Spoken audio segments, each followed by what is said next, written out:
mereka tilkal ahwa, pengaruh hawa nafsu.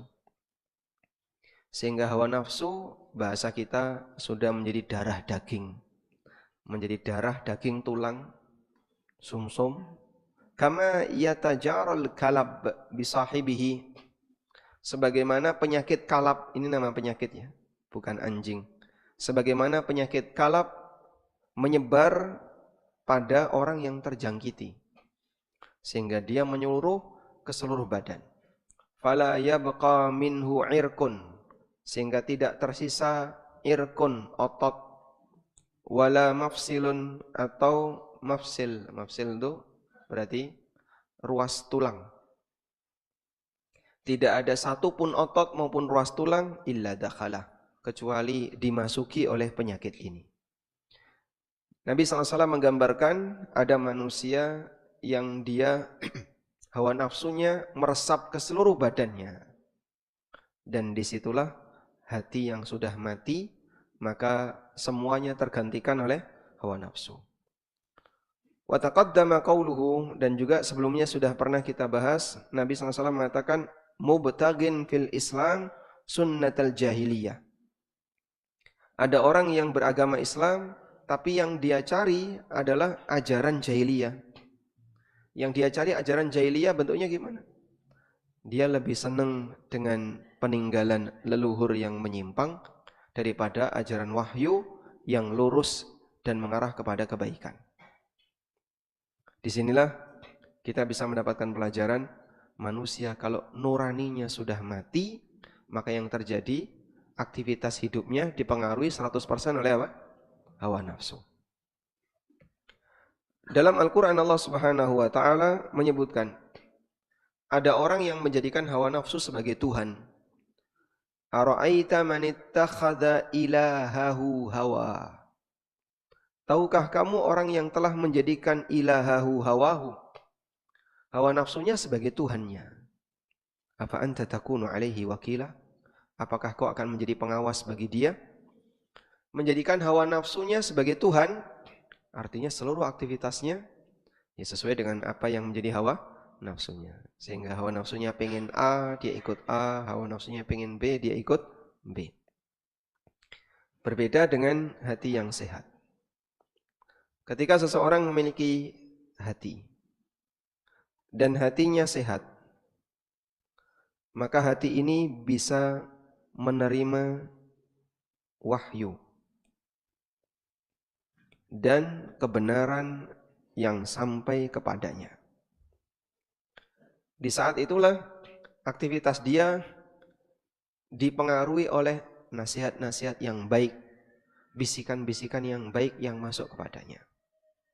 Maka hati yang sehat ini selanjutnya dia akan tunduk kepada perintah wahyu. Nah, ketika dia sudah tunduk kepada perintah wahyu, maka apapun aktivitasnya dipengaruhi oleh arahan wahyu. Maka dia mencintai karena Allah. Bencinya juga benci karena Allah. Senang karena Allah. Sedih karena Allah. Susah karena Allah. Dia gembira juga karena Allah. Aktivitasnya dipengaruhi oleh perintah Allah. Karena dia mau tunduk kepada wahyu. Berbeda dengan hati yang mati. Hati yang mati ini digambarkan oleh Nabi SAW terjangkiti penyakit. Terjangkiti penyakit. Allah Subhanahu wa taala mengatakan, "Fi qulubihim maradun fazadahumullahu marada." Di hati mereka ada penyakit, lalu Allah tambahkan penyakit.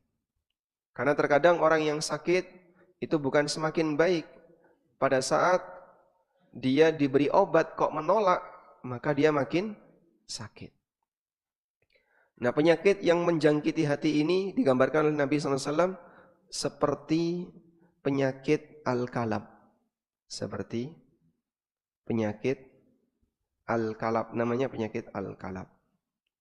Penyakit kalab ini menyebar ke seluruh badan, ke semua anggota badan. Akhirnya susah untuk dipisahkan.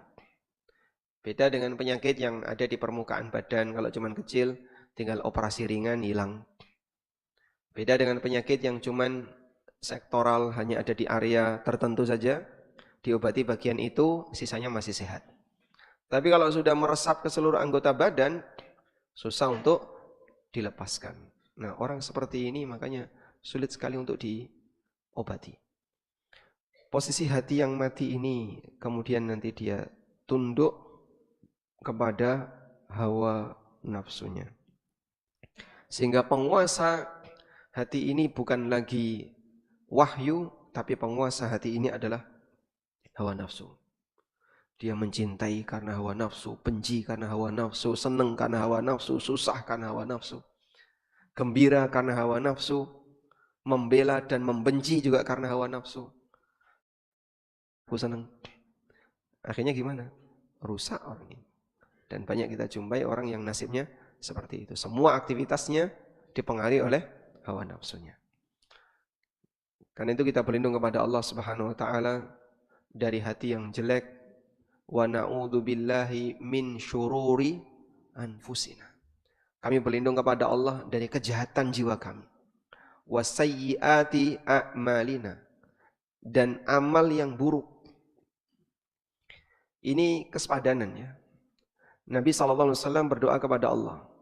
Wa na'udzu billah min syururi anfusina. Kita berlindung kepada Allah dari kejahatan jiwa kami. Wasayyiati a'malina. Dan keburukan perbuatan kami. Kalau jiwanya sudah jahat, maka nanti efeknya muncul amal jelek.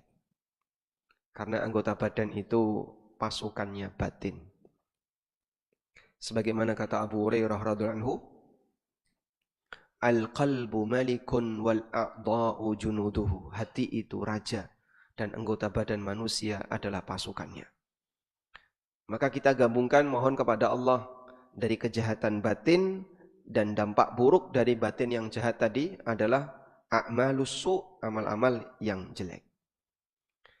Karena itulah rajin-rajin berdoa mohon kepada Allah agar hati kita dijadikan sebagai hati yang bertakwa.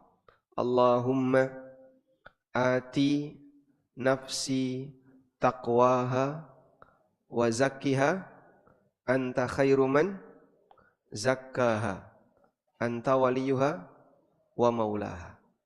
Diulangi sampai Allahumma saja. Allahumma, mau dicatat enggak? Allahumma ati nafsi taqwaha wa zakkiha anta khairu man zakkaha. Mungkin sampai di sini aja. Allahumma ati nafsi taqwaha wa zakkiha anta khairu man zakkaha.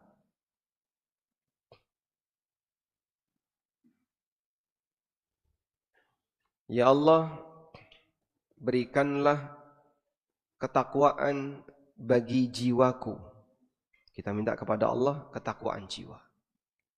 Sehingga nanti kalau yang ngurusi hati kita adalah Allah, yang didik hati kita adalah Allah, kita pasrahkan kepada Allah, mudah bagi Allah untuk mengubahnya menjadi hati yang baik. Wa zakki, dan sucikanlah hatiku. Anta khairu man zakkaha. Engkau sebaik-baik zat yang menyucikan hati. Kita rajin-rajin membaca doa ini, sebab kebersihan batin akan memberi pengaruh kepada ketakwaan jiwa, sehingga lebih bisa mudah menerima wahyu dan hidayah. Allahumma ati nafsi taqwaha wa zakkiha anta khairu man zakkaha anta waliyuha wa maulaha. Selanjutnya, selesai pembahasan tentang masalah bahaya hati, kemudian kita masuk ke bab baru yang disebut oleh penulis bab tentang masalah bid'ah.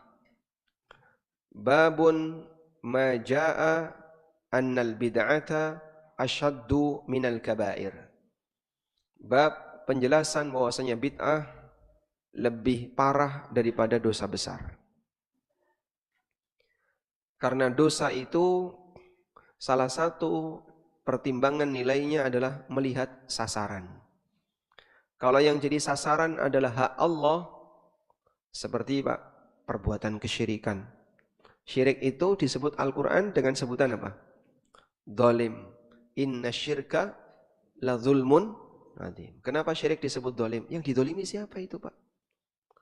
Kalau ada orang berbuat syirik, misalnya nyembah berhala di samping rumah Bapak, Bapak dirugikan enggak? Rugi. Dirugikan atau tidak? Rugi. Lingkungannya jadi ada orang menyembah berhala. Jadi kalau ada orang di samping secara materi kita rugi enggak? Enggak. Nah terus kenapa syirik disebut dolim? Karena syirik ini mendolimi hak Allah Subhanahu wa taala. Sehingga disebut oleh Allah zulmun azim, kedoliman yang besar. Sebab perbuatan syirik mendolimi hak Allah. Bid'ah ini sasarannya adalah syariat. Syariat yang murni, syariat yang suci, yang telah sempurna ditambah-tambahi. Bid'ah itu bisa bentuknya, bid'ah itu bisa bentuknya ngubah dalam bentuk mengurangi atau ngubah dalam bentuk nambahi. Ada enggak Pak bid'ah dalam bentuk mengurangi? Kalau sudah sampai jadi keyakinan, sholat yang wajib itu cuma 3, duhur, asar, maghrib. Di sebagian daerah NTT atau NTB ya, waktu telu itu di mana? NTT, NTB. Ada satu daerah di NTB atau NTT yang mereka satu kampung punya keyakinan waktu telu. Sholat itu cuma ada 3 waktu. Zuhur, asar, maghrib, isya subuh itu tidak ada. Jadi mereka nggak sholat isya subuh. Ini orang yang mengurangi syariat. Tapi itu jadi prinsip dalam hidup. Sehingga sholat isya dan subuh tersesat. Nggak boleh dalam pemahaman mereka. Demikian pula sebaliknya ada bid'ah yang bentuknya nambah-nambahi. Sehingga yang diajarkan ditambah-tambahi, diubah dengan cara ditambah amalan A, amalan B, dan seterusnya. Maka karena bid'ah ini sasarannya adalah kesempurnaan syariat Allah, disebut oleh penulis asyaddu minal kabair. Lebih buruk daripada dosa besar. Dosa besar itu tidak sampai mengubah syariat Allah. Dan biasanya orang yang melakukan perbuatan dosa, dia merasa bersalah. Saat merasa bersalah, maka lebih mudah untuk diingatkan dan bertobat kepada Allah. Sekarang jadi di sini kalau mau dibuat perbandingan kenapa bid'ah itu lebih berbahaya daripada dosa besar. Yang pertama, orang yang melakukan perbuatan bid'ah tidak merasa bersalah. Sehingga kalau tidak merasa bersalah, maka yang terjadi gimana? Tidak mau taubat. Wong dia tidak merasa bersalah. Bagaimana dia mau taubat sementara dia merasa kalau dia sedang beribadah kepada Allah, kalau dia sedang melakukan ketaatan. Bahkan terkadang yakin berpahala.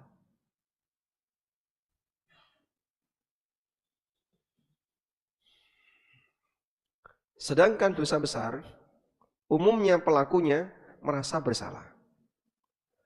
Banyak orang yang tahu, aku yang ngerti kalau ini tidak boleh, tapi enak. Akhirnya dia menikmati tapi ada perasaan bersalah. Dalam kondisi inilah ada kemungkinan untuk bertobat, memungkinkan untuk taubat. Karena dia merasa bersalah. Dan orang yang berbuat dosa besar itu tidak yakin, tidak mungkin meyakini berpahala. Kecuali bagi mereka yang berdusta atas nama Rasulullah Sallallahu Alaihi Wasallam. Contohnya Pak, dia dalam keadaan berbuat salah, tapi merasa kalau ini mengikuti sunnah. Semua orang sepakat itu salah, tapi mengikuti sunnah. Mohon maaf seperti kemarin ya, ada yang terlapor melakukan homo, padahal dia tokoh agama. Terus tiba-tiba dia bilang, dulu Nabi SAW saja pernah melakukannya dengan Ali bin Abi Thalib. Nah, ini kan makin parah. Kalau dia hanya homo saja, ya berarti salahnya salah di bagian kemaksiatan pelanggaran seksual. Tapi kalau sudah sampai mengatakan Nabi SAW pernah melakukan itu dengan Ali bin Abi Thalib, ini lebih parah lagi. Ini lebih gede dosanya daripada yang itu tadi. Karena dia nyari pembelaan dari syariat. Menuduh Nabi SAW homo, kemudian membenarkan praktek itu, sehingga bisa sampai pada tingkatan menghalalkan apa yang Allah haramkan. Ini yang kedua ini dosanya lebih besar. Walaupun bisa jadi dia bukan pelaku. Kalau dia bukan pelakunya Pak, cuman punya keyakinan kalau homo itu boleh, bisa keluar dari agama. Alias apa? Kafir. Karena menghalalkan apa yang jelas Allah haramkan. Baik. Yang kedua, bid'ah itu sasarannya apa tadi? Agama. Sasarannya adalah ajaran agama. Karena sasarannya ajaran agama, maka yang dirusak syariat. Sehingga di sini merusak syariat. Dan kalau syariat yang dirusak, resikonya adalah kerusakan universal. Semua masyarakat jadi rusak. Kita punya pengalaman yang sudah Allah ceritakan dalam Al-Quran. Bagaimana ajaran Musa dirusak Yahudi. Bagaimana ajaran Isa dirusak Nasrani. Terus jadi apa itu Pak? Sehingga ajaran Musa yang dirusak Yahudi. Orang Yahudi meyakini kami penganut Musa. Musa kok kaya ngono. Padahal agama Musa dengan agama Yahudi sama atau beda? Sama atau beda Pak? Ya jelas beda Pak. Sehingga di posisi mereka ketika merasa kami penganut Musa, mereka punya ajaran yang 100% berbeda dengan ajarannya Nabi Musa alaihissalam. Demikian pula yang terjadi pada ajaran Nabi Isa, dibuat seperti yang dilakukan oleh orang Nasrani. Nah, kalau dalam Islam itu dibiarkan kayak gitu Pak, nanti ajaran Nabi Muhammad SAW akan bernasib seperti agama Yahudi dan Nasrani. Makanya ada banyak sekali peringatan dalam Al-Quran yang menyebutkan tentang kesalahan Yahudi dan Nasrani, agar kaum muslimin tidak ikut-ikutan seperti mereka.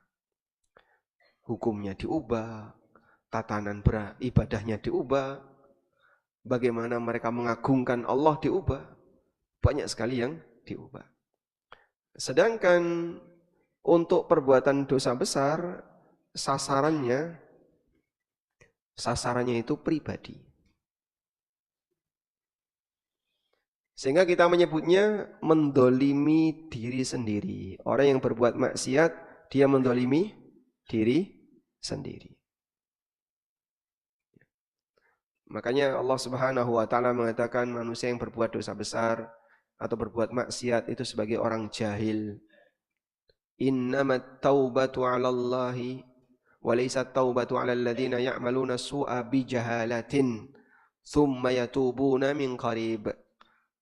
Tidak ada taubat bagi orang yang melakukan perbuatan maksiat bijahalatin karena kebodohan. Maksudnya apa? Setiap orang yang berbuat maksiat itu bodoh karena dia merugikan dirinya sendiri. In ahsantum ahsantum li anfusikum wa in asa'tum falaha. Kalau kau berbuat baik, hakikatnya kau berbuat baik untuk dirimu sendiri. Dan ketika kau berbuat jahat, falaha, maka itu akan kembali kepada dirimu sendiri. Jiwa itu yang akan menimpa keburukannya. Sehingga karena dia sifatnya merusak diri sendiri, maka tidak melebar. Nah, biasanya akan tidak melebar. Penyebarannya tidak lebih berbahaya dibandingkan ketika yang dirusak adalah ajaran syariat. Yang ketiga, bid'ah itu berangkat dari dusta. Berangkat dari dusta atas nama Allah. Ini seperti yang pernah Allah katakan dalam Al-Quran, wa an taqulu 'alallahi ma la ta'lamun. Di antara bentuk dosa yang dilarang oleh Allah dalam Al-Quran. Coba kita lihat ayat ini.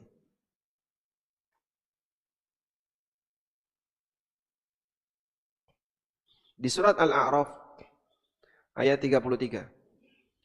Qul innama harrama rabbiyal fawahisha ma dhahara minha wa ma batan wal ithma wal baghya bighairil haqq wa an tusyriku billahi ma lam yunazzil bihi sultana wa an taqulu 'ala Allahi ma la ta'lamun. Allah sebutkan urutan dosa dari yang ringan ke yang paling berat. Innama harrama rabbiyal fawahish. Rabbku mengharamkan al-fawahish, tindakan fahisyah, tindakan keji. Ma dhahara minha wa ma batan, yang nampak maupun yang tidak nampak. Yang lahir maupun yang batin. Karena ada sebagian orang musyrik yang mengatakan fahisyah yang lahir enggak boleh, kalau rahasia boleh. Jadi mereka zina. Tapi tersembunyi, jangan sampai ada yang tahu. Wal ithma wal baghya, perbuatan dosa dan tindakan mendolimi orang lain bighairil haq, tanpa alasan yang dibenarkan. Membunuh orang lain kalau ada alasan yang dibenarkan boleh enggak? Ya, kisos contohnya ya. Atau memberikan hukum bunuh bagi orang yang melakukan pelanggaran tertentu. Wa an tusyriku billahi ma lam yunazzil bihi sultana. Dan kalian berbuat syirik kepada Allah yang kalian tidak punya buktinya. Wa an taqulu 'ala Allahi ma la ta'lamun. Dan kalian bicara atas nama Allah yang kalian tidak tahu. Bicara atas nama Allah, ya bicara masalah agama tadi. Allah perintahkan A, Allah larang B, Allah suruh C, padahal tidak ada. Akhirnya yang terjadi, mengubah agama. Sehingga Yahudi bicara atas nama Allah tanpa dalil, Nasrani bicara atas nama Allah tanpa dalil, akhirnya mengubah agama. Maka bid'ah itu berangkat dari dusta atas nama Allah. Sedangkan orang yang berbuat maksiat atau dosa besar tidak berangkat dari, atau berangkatnya dari hawa nafsu, berangkat dari keinginan nafsu. Dia menikmati itu, senang dengan itu. Walaupun dilarang, ya, tapi dia merasa, nah saya butuh dengan itu, saya senang dengan itu.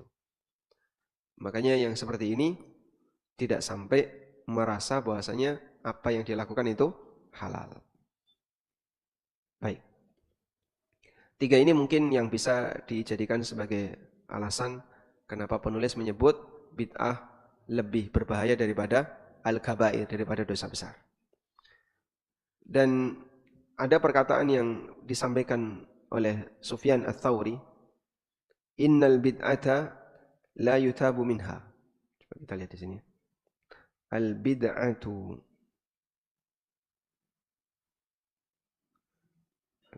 bid'ah la yutabu minha.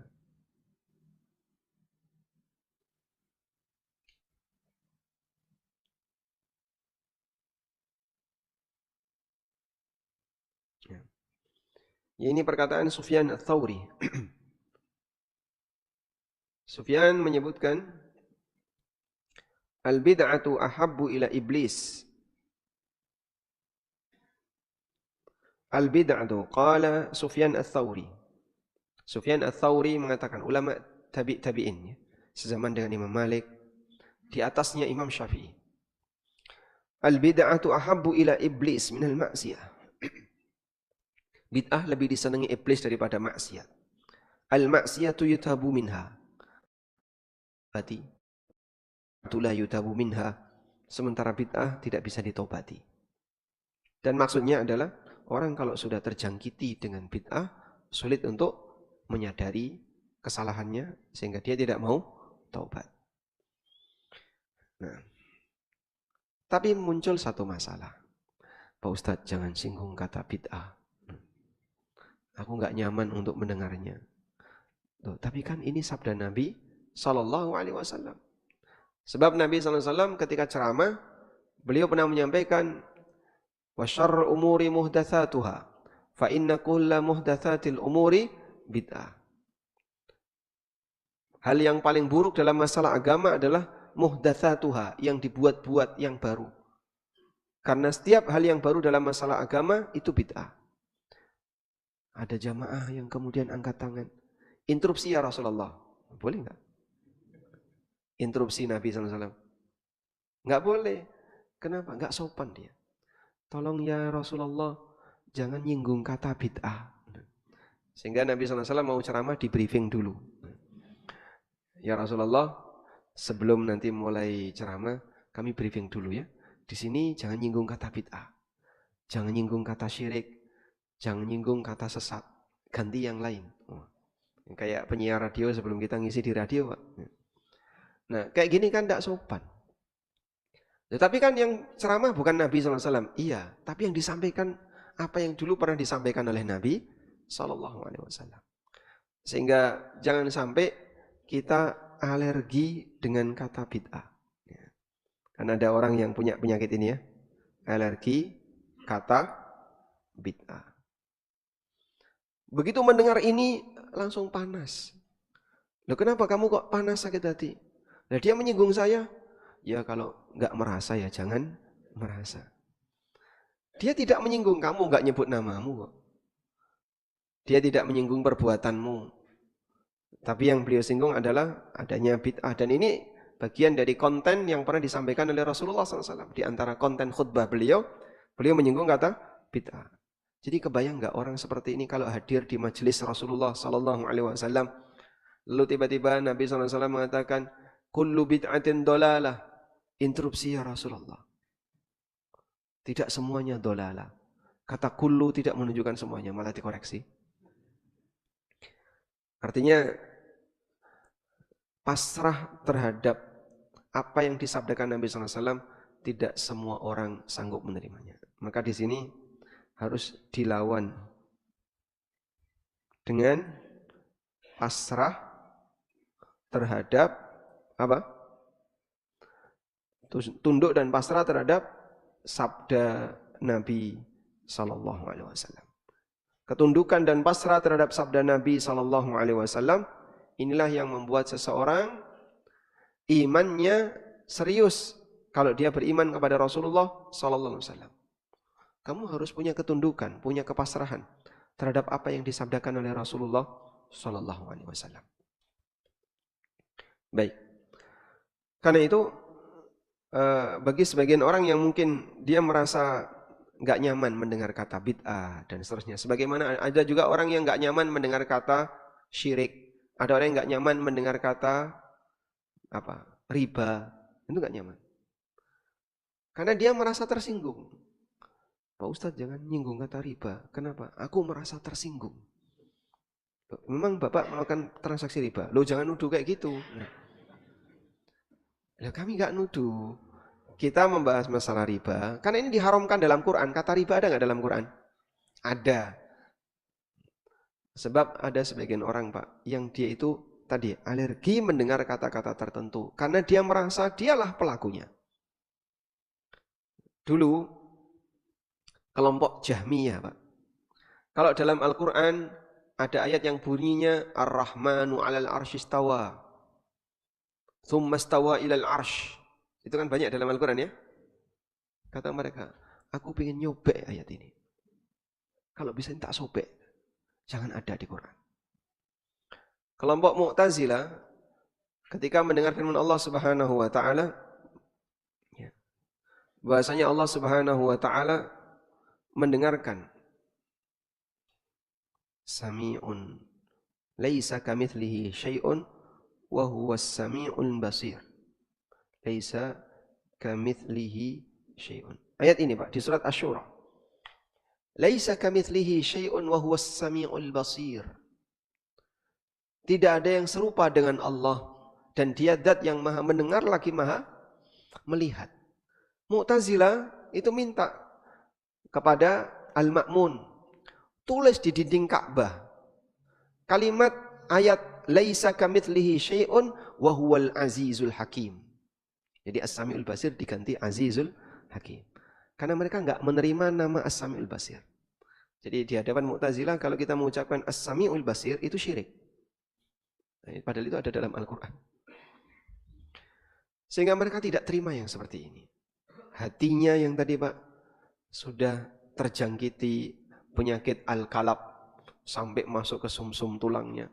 Sehingga mereka sampai membenci sebagian ayat Al-Quran. Saya pernah lihat ada video. Dia membaca, jadi video itu menampilkan berbagai macam kejadian perang yang dilakukan oleh kaum muslimin. Ada yang ini membunuh ini kan videonya banyak ya. Kejadian perang yang dilakukan oleh kaum muslimin, berita-berita atau video-video orang Afghanistan. Video orang yang berpakaian jubah tapi dia nembak orang.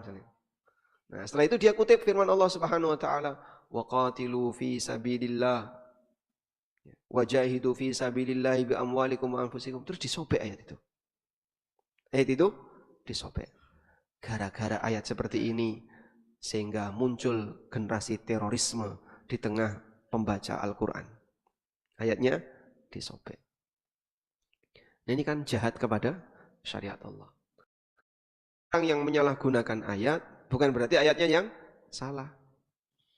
Perintah ini berlaku sampai kiamat. Sehingga Allah Subhanahu wa taala perintahkan kita untuk berjihad melawan kekufuran. Itu berlaku sampai kiamat.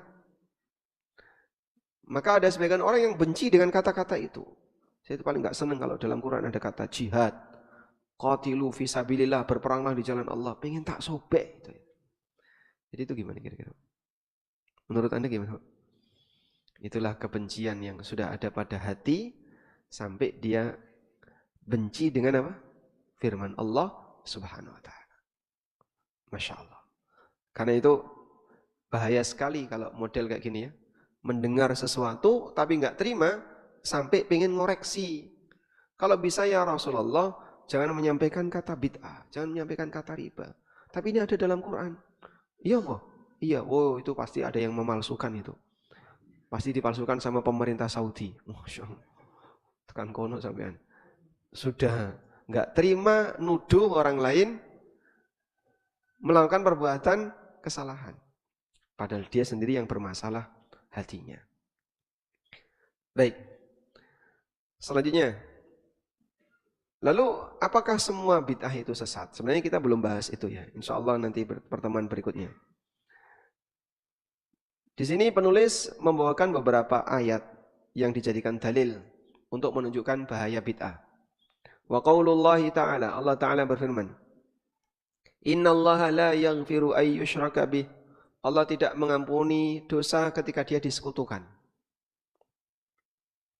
Dan termasuk di antara bentuk menyekutukan Allah adalah menyekutukan dalam syariat. Karena itu Allah Subhanahu wa taala menjelaskan tentang orang yang membuat syariat yang baru. Am lahum syuraka'u syara'u lahum minad din ma lam ya'dam bihillah. Di surat Asy-Syura ayat 21. Am lahum syuraka, apakah mereka punya sekutu? Syara'u lahum minad din. Yang sekutu itu tugasnya adalah membuat syariat agama. Ma lam ya'dam bihillah, yang tidak pernah diizinkan oleh Allah. Sehingga Allah Subhanahu wa taala menyebut membuat aturan syariat ini seperti apa? Ada orang yang menjadi sekutu Allah dalam membuat hukum syariat. Sehingga dia membuat halal haram aturan sendiri, dia membuat aturan tata cara ibadah sendiri, dan seterusnya. Malam ya'dam bihillah, yang tidak pernah diizinkan oleh Allah. Sebab satu-satunya yang punya hak untuk menetapkan syariat itu siapa? Allah. Karena itu dia adalah zat yang maha hakim. Hakim artinya yang menetapkan hukum. Dan hukum-hukum yang ada dalam Al-Quran maupun hadis Nabi SAW itulah syariat Allah. Baik. Kenapa menyebutkan doa? Ini apa kaitannya dengan syirik? Kok beliau menyebutkan syirik? Syirik kaitannya dengan menetapkan syariat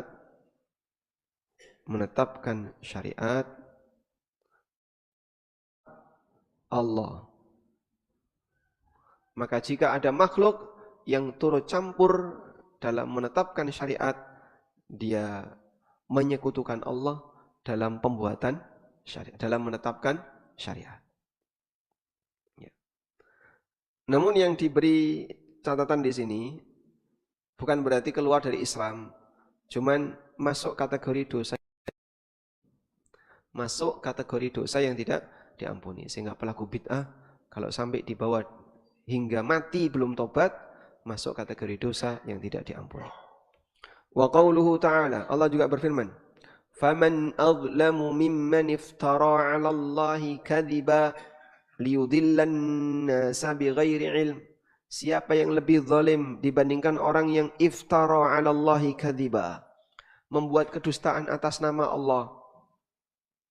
Liyudillan nas, untuk menyesatkan manusia bighairi ilmin, tanpa ilmu. Tanpa ilmu maksudnya tanpa dalil, tanpa bukti. Gimana Pak? Berdusta atas nama Allah kok bisa menyesatkan manusia? Baik, dulu pernah kita sampaikan ya. Dusta itu pengaruhnya bertingkat. Tergantung dari apa Pak? Tergantung dari apa? Sasaran orang yang jadi objek dusta. Misalnya, berdusta atas nama RT. Orang buat pengumuman. Pak RT menyampaikan bahwa besok seluruh warga akan mendapatkan santunan. Dia dusta atas nama RT. Nah, warga kan terus gimana Pak? Berharap. Kira-kira kalau dusta atas nama RT yang dapat pengaruhnya siapa? Hah? Kampung sebelah dapat enggak? Enggak. Sehingga kampung sebelah enggak terpengaruh, oh ini yang cuma RT itu saja. Ternyata itu dusta. Pak RT tidak memberi santunan 100.000, tapi 500.000. Misalnya lagi, orang berdusta atas nama Pak Lurah. Pak Lurah menyampaikan pengumuman seperti ini. Maka pengaruhnya siapa? Hanya satu kelurahan. Demikian pula camat, demikian pula sampai gubernur misalnya. Kalau dusta itu atas nama presiden, maka yang tengah pengaruh satu negara.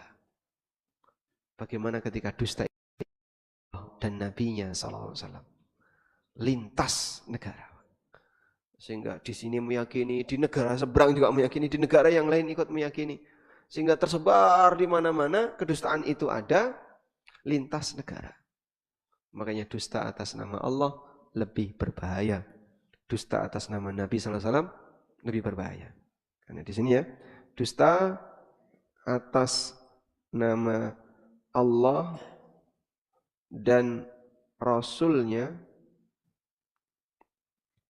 karena dusta atas nama Allah dan Rasulnya itu lintas negara. Pengaruhnya sedunia. Kita tulis ya. Pengaruhnya sedunia. Sehingga semua kena pengaruh. Akhirnya yang sini terpengaruh, yang sini terpengaruh, pengaruhnya sedunia. Karena itu disebut oleh Allah Ta'ala dalam ayat tadi, surat Al-An'am 144, "Faman adlamu mimman iftara 'ala Allahi kadziban liyudillan nasa bighairi." Siapa yang lebih zalim dibandingkan orang yang berbuat kedustaan atas nama Allah dengan cara dusta untuk menyesatkan manusia dari jalan yang lurus. Wa qauluhu ta'ala, dan Allah Ta'ala berfirman, liyahmilu awzarahum kamilatan yaumal qiyamah, agar mereka memikul dosa mereka, orang-orang itu memikul dosa mereka kamilatan 100% yaumal qiyamah, kelak di hari kiamat. Sebab dialah yang pertama kali ngajak sesat. Dia ngajak jelek, diikuti banyak orang. Maka yang ngajak jelek ini mikul dosa semua yang diajak. Terus yang diajak gimana Pak? Ya tetap kena dosa. Namun yang ngajak ini karena mempengaruhi keburukan, dia mikul dosa, menanggung dosa semua orang yang jelek sebagaimana yang dia ajarkan. Nah, kebayang nggak kalau ada orang yang membuat syariat yang baru, cara beramal yang baru, pengikutnya banyak, padahal itu merusak syariat. Maka ayat ini berlaku. Liyahmilu auzarahum. Mereka akan memikul dosa-dosa orang yang mengikutinya. Kamilatan, sempurna, yaumal qiyamah, besok di hari kiamat. Karena dialah yang pertama kali mengajarkan penyimpangan dalam masalah beragama. Wafis sahih, dan disebutkan dalam hadis yang sahih. Annahu sallallahu alaihi wasallam qala fil khawarij. Nabi SAW pernah bersabda tentang khawarij. Aynama laqitumuhum faqtuluhum. Dimanapun kalian ketemu dengan mereka, dengan khawarij, bunuh mereka. La in laqituhum la aqtulannahum qatla adin. Andaikan aku ketemu mereka, akan aku bantai mereka seperti cara Allah membinasakan kaum Ad dibinasakan pakai apa? Pakai angin. Dirihin sarsarin, pakai angin yang kencang. Sampai digambarkan oleh Allah seperti pohon kurma tanpa kepala.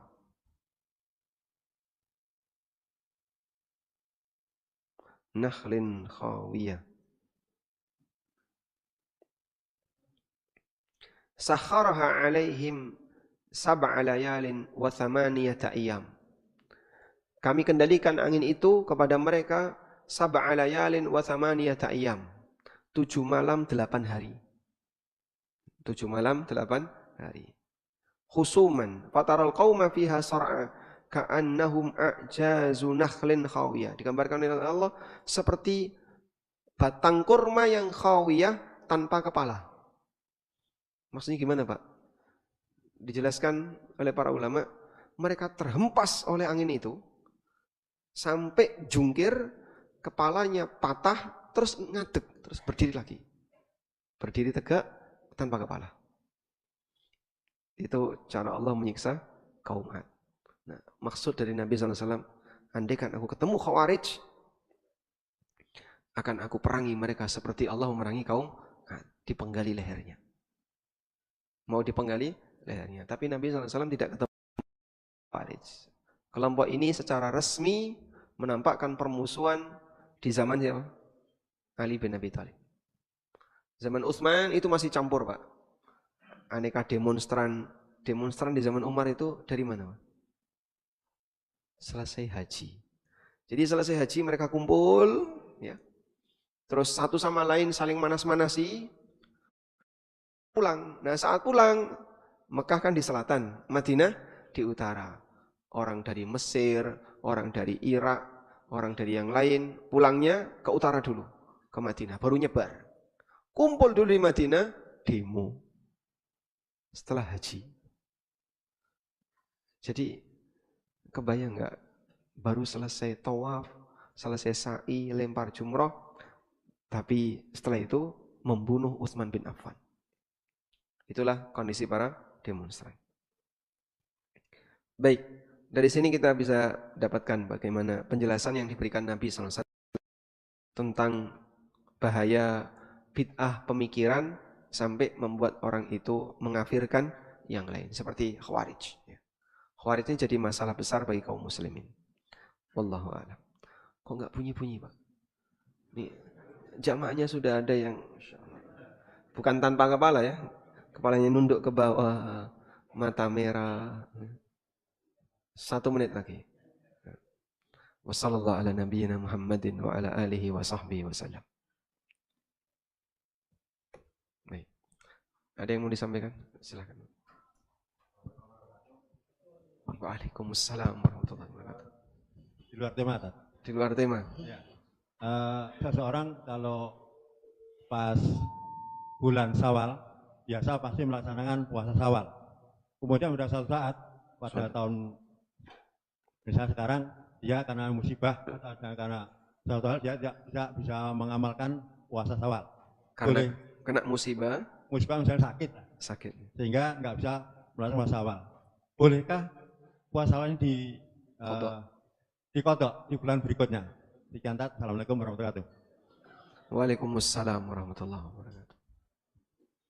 Ketika seseorang sudah terbiasa puasa Syawal, hingga satu ketika di bulan Syawal beliau mengalami sakit sehingga tidak bisa puasa Syawal, boleh enggak diqadha di bulan Dzulqa'dah atau di bulan Dzulhijjah setelah sakitnya sembuh, kemudian dia perbaikan, terus setelah sehat qadha?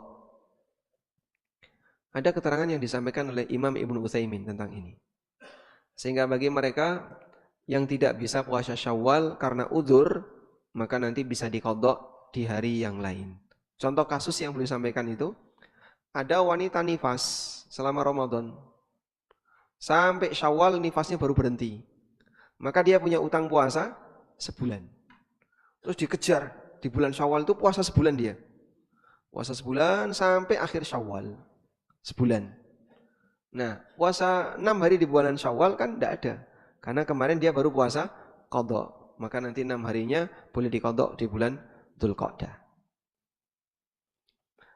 Nah, kasus yang sama, kalau ada orang yang mengalami seperti itu, sakit di bulan Syawal sampai enggak sembuh-sembuh sampai akhir Syawal, maka nanti puasa Syawalnya bisa diqadha di bulan Dzulqa'dah. Tapi kalau misalnya kemarin awal Syawal sampai tanggal 15 sehat kok Pak, bolak-balik mancing pit-pitan, terus loro kekeselan, akhirnya sakit itu sampai akhir Syawal. Ya kalau kayak gini sebenarnya dia sudah punya kesempatan tapi tidak dimanfaatkan. Wallahu a'lam. Izin bertanya, Ustaz. Jenengan? Izin bertanya. Saestu. Iya. Maraknya bid'ah dan maksiat di masyarakat dari dulu sampai sekarang semakin menjadi apalagi namanya bid'ah. Ini kita tahu di masyarakat dan dilaksanakan.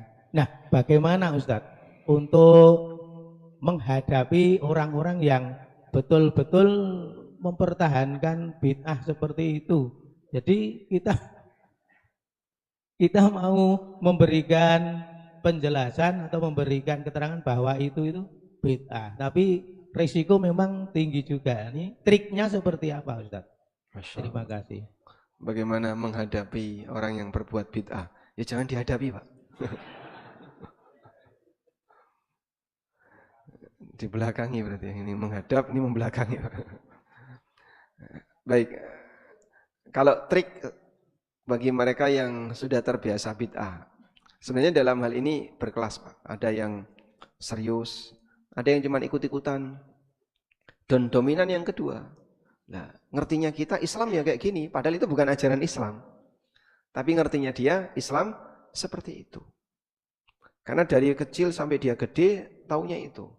Mungkin dalam hatinya sebenarnya tidak ada maksud bagi dia untuk melakukan pembelaan, tapi taunya Islam ya kayak gitu. Nah, untuk orang yang cuma ikut-ikutan seperti ini, insya Allah lebih mudah diingatkan. Tapi kalau sudah jadi roisnya, rois itu artinya kepala. Kalau dia sudah jadi kepalanya, jadi imamnya, nah itu yang lebih sulit. Karena ini masalah pendapatan.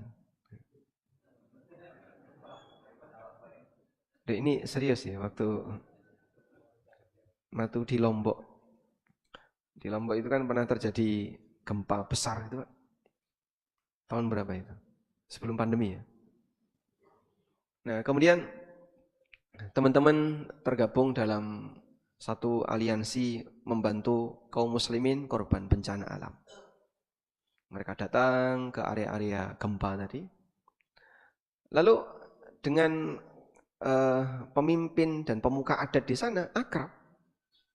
Padahal sebelumnya mungkin mereka agak alergi dengan kedatangan orang-orang yang misalnya penampilannya berjenggot gitu ya.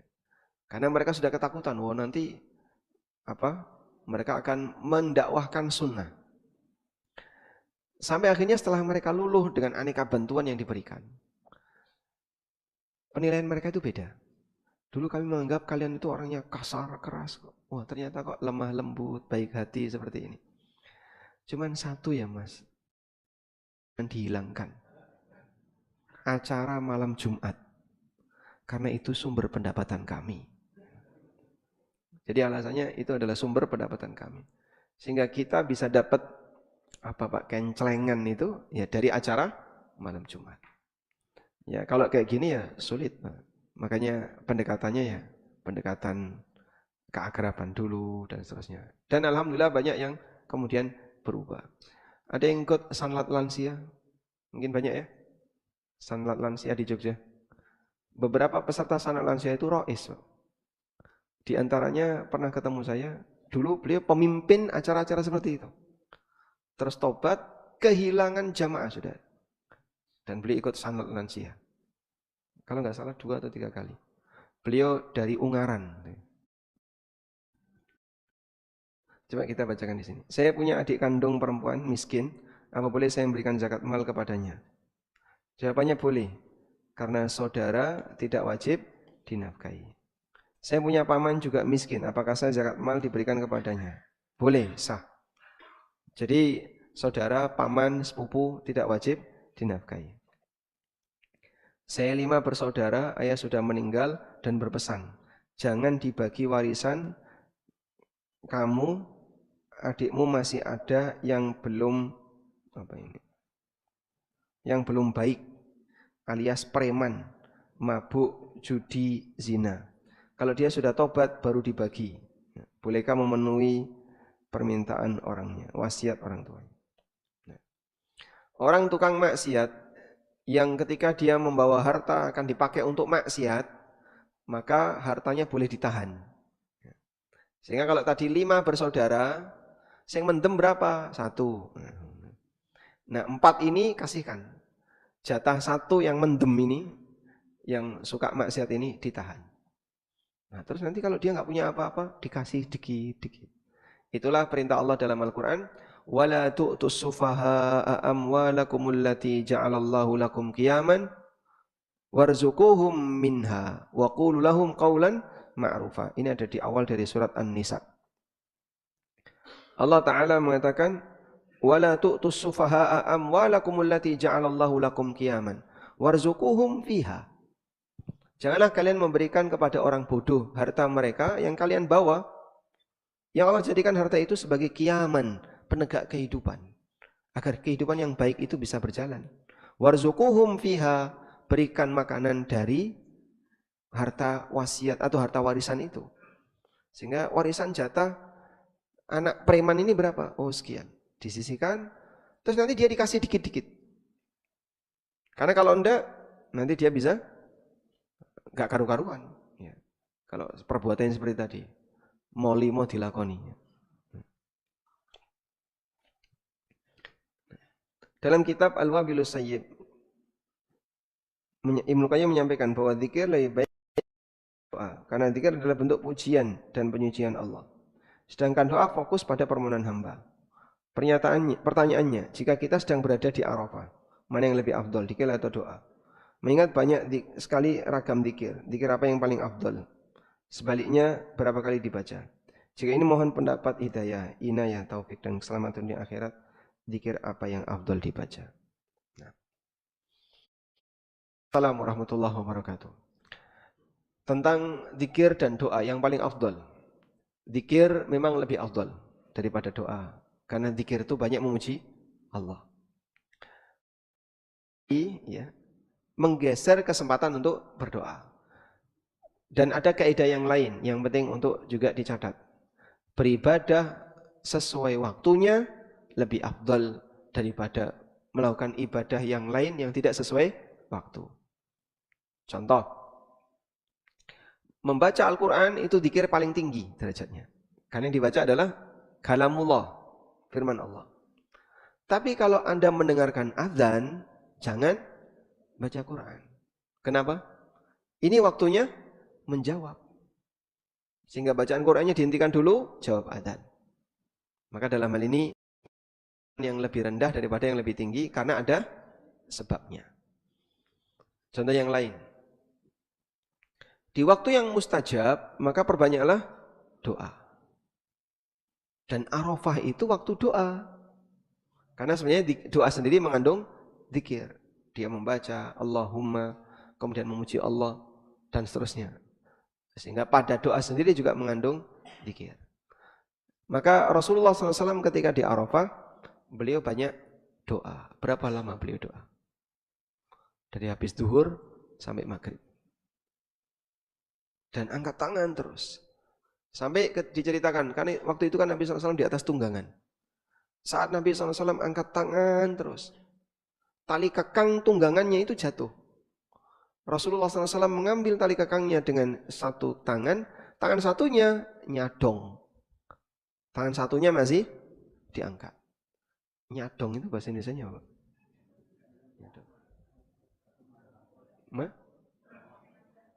Menada. Menyadong.